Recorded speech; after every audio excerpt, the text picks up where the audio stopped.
नाजरीन, पश्तून कौम के लिए एक और गमजदा खबर यह है कि गिलमन वजीर पर इस्लामाबाद में हमला हुआ है।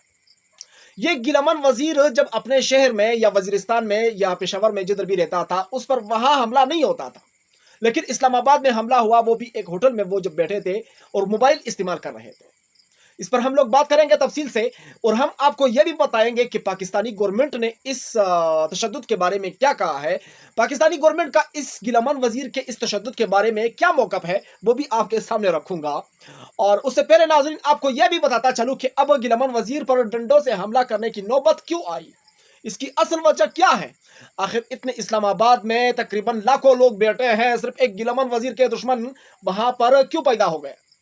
सबसे पहले नाजरीन, आप लोगों को यह बताता चलूं कि गिलमन वजीर पर जो हमला हुआ है, इस पर जो है पाकिस्तान गवर्नमेंट ने यह मौक़िफ़ इख्तियार किया है कि गिलमन वजीर पर किसी गवर्नमेंट के बंदे ने या किसी इदारे के बंदे ने कोई हमला नहीं किया है, बल्कि ये गिलमन वजीर वजीरिस्तान में जो है एक मशाइरे में, एक प्रोग्राम में शिरकत करने वाला था, जो इसका एक करीबी अजीज एक साथी था, जो मतलब इस्लामाबाद में एक बहुत बड़ा बिजनेस टाइकून है, बिजनेसमैन है, और वो भी उसी प्रोग्राम में शिरकत करने वाला था। तो उस प्रोग्राम में जो है वो बिजनेस टाइकून से ज्यादा इज्जत गिलमन वजीर को मिला। जो मेहमान खास था वो गिलमन वजीर बन गया। तो इसी वजह से उस बिजनेस टाइकून ने इस्लामाबाद में आकर गिलमन वजीर पर हमला कर दिया। यहां तक तो बात क्लियर हो गई कि गवर्नमेंट का मौक़िफ़ यह है। गवर्नमेंट यही कहता है कि हमने गिलमन वजीर पर या किसी इदारे ने गिलमन वजीर पर कोई हमला नहीं किया। ये हमला अगर किया है तो गिलमन वजीर के करीबी रिश्तेदार ने उससे जेलस होकर उस पर हमला कर दिया। चलो, यहां तक तो बात क्लियर हो गई। अब बात यहां पर आएगी दोस्तों कि आखिर गिलमन वजीर इस्लामाबाद में करना क्या चाह रहा था, जो वहां पर उसके ऊपर हमला हो गया। गिलमन वजीर इस्लामाबाद में एक मुशायरे में शरीक हो गया, और वहां पर एक प्रोग्राम था, एक मुशायरा था शायरी का। गिलमन वजीर जो है आप सब जानते होंगे, वो एक मारूफ शायर है और इनकलाबी शायर है, और अक्सर वो पश्तनों के जो मतलब उनके खिलाफ बमबारी होती है या ऑपरेशन होते हैं, जो ऑपरेशन ज़रब अज़ब हुआ है, ज़रदुल फसाद हुआ है, या फिर अभी जो अज़्म इस्तेकाम होने वाला है, इसमें मतलब ये जो जितने भी ऑपरेशन हुए, उनके उन ऑपरेशन में जितने भी नुकसान हुए हैं, जो लोगों के घर तबाह हुए हैं, जो लोगों की औरतें शहीद हो चुकी हैं, जो औरतों के खावंद शहीद हो चुके हैं, जो औरतें बेवा हो चुकी है, जो बच्चे यतीम हो चुके हैं, उनके हाल और अहवाल अपने शायरी में बयान करने वाला एक शायर है गिलमन वजीर। तो इस शायर के साथ मेरे कुछ इख्तिलाफात इस बात पर है, गिलमन वजीर के साथ। ठीक है, मैं भी पठान हूं, आप भी पठान हैं, आप जो काम करते हैं वो लाजवाब है, इसमें कोई शक नहीं है, कोई दौरा नहीं है कि आप गलत काम नहीं करते।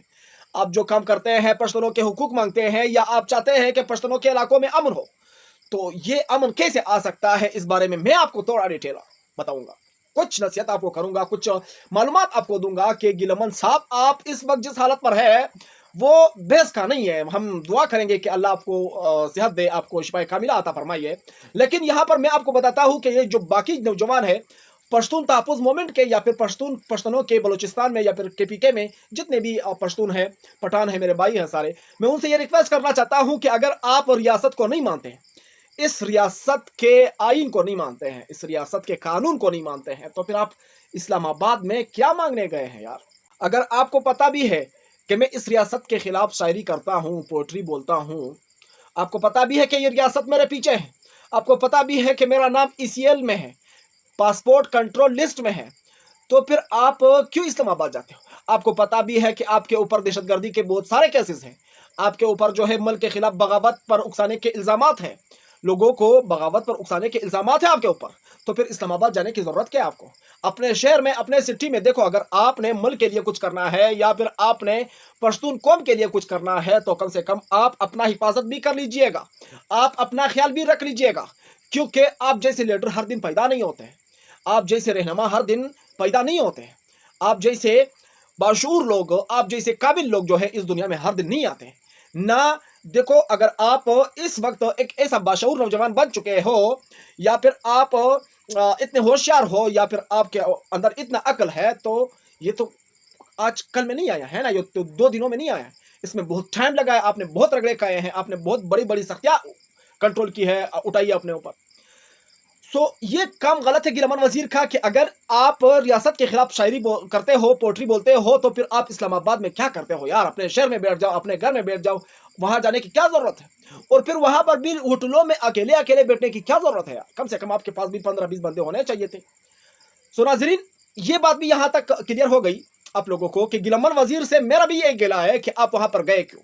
پہلی بات تو یہ۔ دوسری بات یہ ہے کہ پشتون تحفظ موومنٹ کے لوگ جو ہے وہ ریاست پر جو ہے یہ الزام لگاتے ہیں کہ ریاست نے گیلمان وزیر کو مارا ہے۔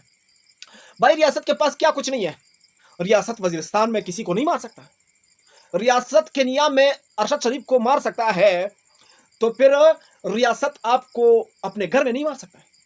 ریاست جو ہے عثمان لالا کو جو ہے شہید کر سکتا ہے اپنے گھر میں، تو پھر گیلمان وزیر کو نہیں مار سکتے۔ ریاست کو کیا ضرورت تھا کہ وہ گیلمان وزیر کو اسلام آباد میں وہ بھی ڈنڈوں سے مارے؟ ناظرین، آپ لوگوں کا اس رپورٹ پر کیا کہنا ہے وہ آپ لوگ مجھے کمنٹ میں ضرور بتائیے۔ میں چلتا ہوں انشاءاللہ نیکسٹ ویڈیو میں ملوں گا اگر زندگی رہی۔ اللہ حافظ۔